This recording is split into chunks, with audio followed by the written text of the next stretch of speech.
Hey guys, Costa here for Oz Gamers, and today we are playing Dark Forces for Throwback Thursday. This is the 1995 first-person shooter from LucasArts, and straight away we've killed 2 Imperials. Now this came out in 95, which is a little bit after Doom, but basically was considered a Doom clone back in the day, because pretty much any 90s shooter was. The Imperial Blaster. And in Dark Forces you take on the role of Kyle Katarn, and this is the first mission where we're basically looking to steal the Death Star plans. And if you know your Star Wars, that this be that mission that allows them to find out that the Death Star's got a weak spot. Place an exhaust vent where a well-placed rocket will cause a chain reaction and cause it to blow up.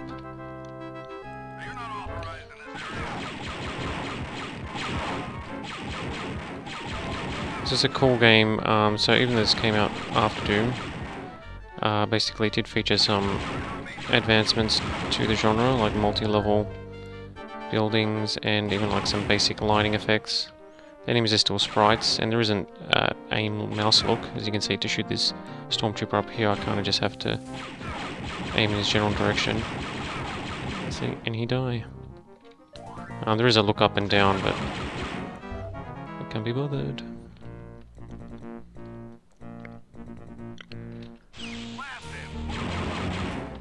The layout of the levels is kind of pretty maze-like. But it does have a very Star Wars feel, like even with basic 3D environments and textures. Oh, I picked up the red key.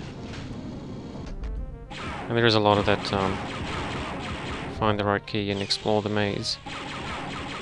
But because you kind of have objectives, it is very cool. So now that we got the red key, we should be able to open this. Yep.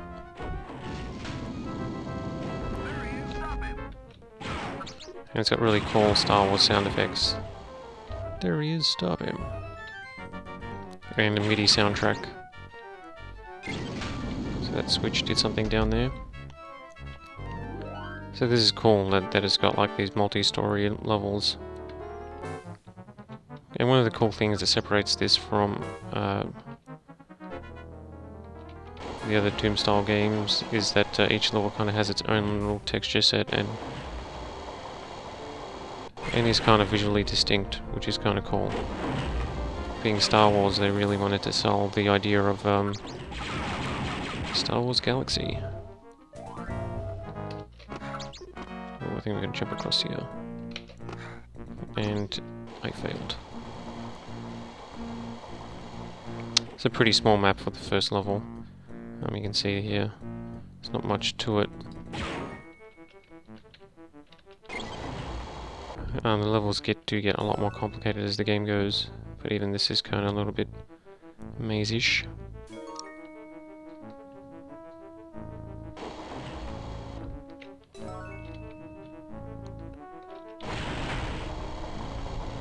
And you can get lost pretty easily.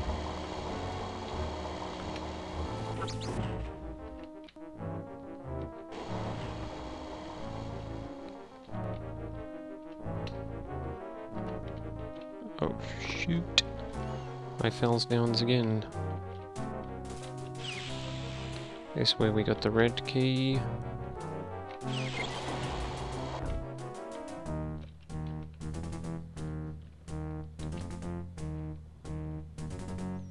And the music is kind of cool. Oh, there's a way to go down.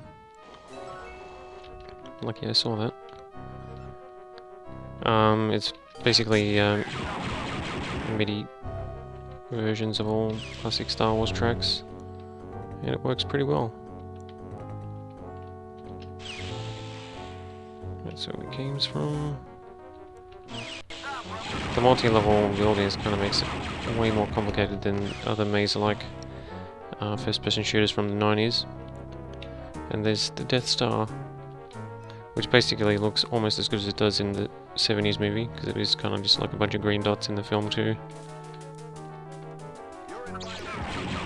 You're in violation of Imperial law is what he was going to say, but he did. A lot of switching in this game. Oh, there it is. The plans to the Death Star, which for some reason are a big microchip. This is too easy.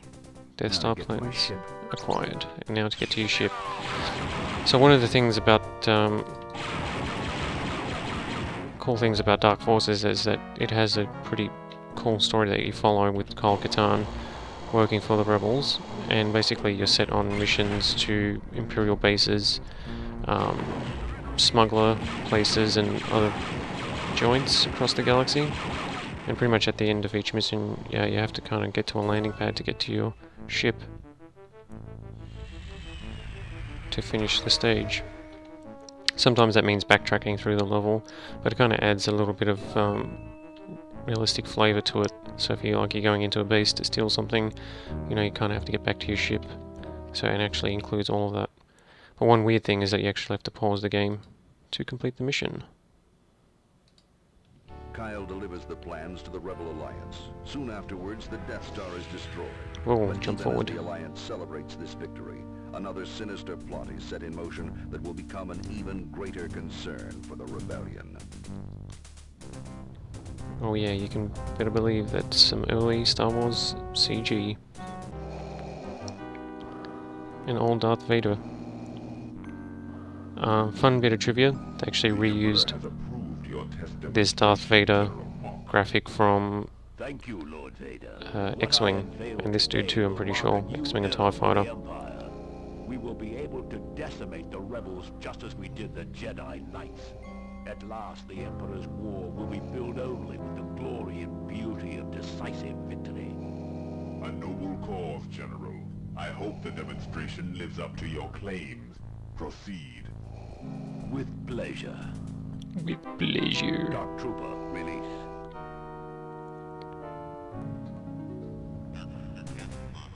And this is the crux of the story. The Dark Troopers. And this is very, very cool. This was state-of-the-art CG for 95. Well, for computer games at least. Look at that shit. That's cool as. And these are the Dark Troopers. They're like basically advanced super stormtroopers. Not every mission has cutscenes of this length, but it's actually pretty impressive. The game is very story focused. There is no multiplayer or deathmatch in Dark Forces, which a lot of people wanted, but hey, this is what LucasArts wanted to do, which was a story-driven first-person shooter. General. The Emperor will be most pleased. Continue with your Oh, that Emperor. Certainly, Lord Vader. Hey, the Rebel fleet. And who's going to be in there? Admiral Akbar? No, it's Mon Mothma. Thank you, Commander, for responding at such short notice. The And that's you on the Empire has left, been Kyle keeping us on the Katarn. run since the destruction of the Death Star. 5 days Oh, there he ago, is, the Empire Akbar. attacked one of our secret bases in the city of Talay. This is cool because that's like a bit of film footage that they digitized for the game. Very cool stuff. This is 1995 after all, so yeah. You may not be impressed, but hey. There was some cutting edge effects back in the day. There you are, stoic Kyle Katarn. Was destroyed within minutes. And no, he doesn't use the Force, so there are no lightsabers in the game, which was Intelligence thinks that this may be something that a lot of people wanted. So, which is why Death Star. Dark Forces 2 kind of focuses on Kyle Katarn becoming Force sensitive and actually features live action video.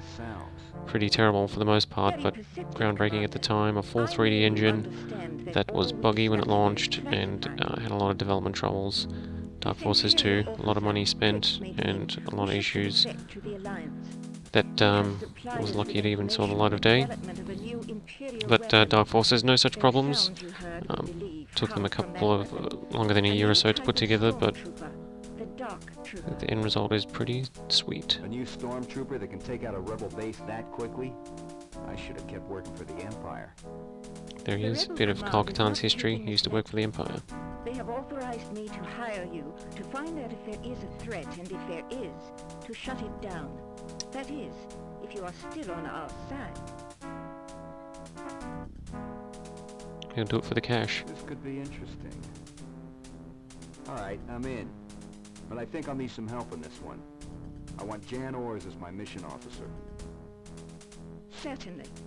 And this is where you get introduced to Jan, who I think in Dark Forces 2 becomes a love interest. Or at the end of this one, I forget. The story kind of gets a little bit convoluted as the games progress. And the later games became just Jedi focused, so Jedi Outcast is essentially the fourth sequel to this. And here you have like mission objectives before each mission, which is kind of cool. And yet, that is on easy, so this be a video, my man, so don't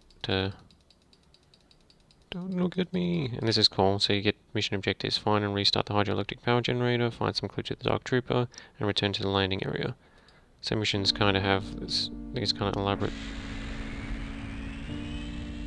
little objectives, and this is cool. You can see like that purple planet background thing. And this is a really cool mission because there's no power. The whole map is kind of dark, and so when you fire your blaster, you get these little light flashes. Ooh, stop where I am. Take that. And that.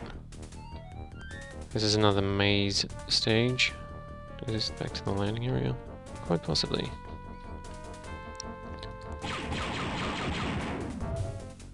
And a lot more difficult to complete than the first one. And it's one where you kind of have to use the map. Otherwise,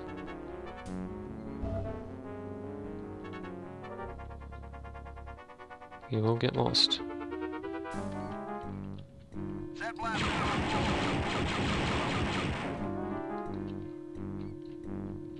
So this is like pitch black. So that's really such a cool effect. When you turn the power back on, find the power generator, basically all the rooms will be lit. And the doors will work. No, they don't work. Actually, to navigate in these dark rooms, you kind of have to just keep shooting, which is kind of cool.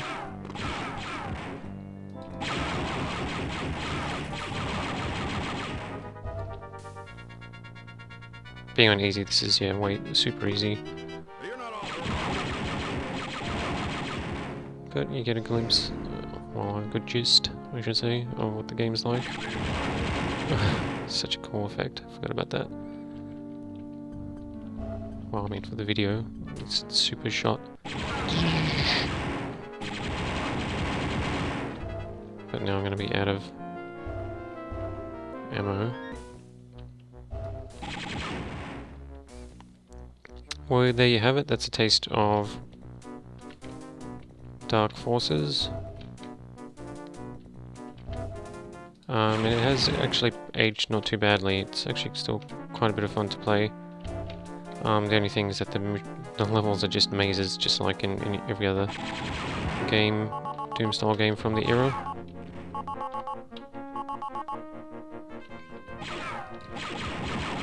But them's the breaks. That's it for this week's edition of Throwback Thursday.